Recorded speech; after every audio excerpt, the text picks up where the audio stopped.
الإنسان في هذه الدنيا يعيش أيام ملاح ويعيش أيام فيها هم، فيها كربات، فيها مصائب، يفرح يوم ويحزن يوم.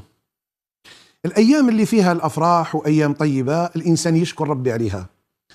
اليوم اللي تجي فيه المصيبة ولا ينزل فيه الهم على الإنسان ولا يحل عليه كرب من الكربات، ربي في القرآن والنبي في السنة بيننا كيف نتصرف عند الهم، نزول الهم ولا الكرب ولا المصيبة. كاين من الناس يشكي ربي للناس.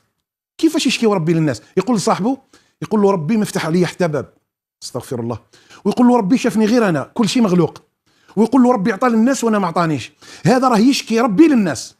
والعاقل من يشكي همه إلى الله ولا يشتكي به إلى الناس.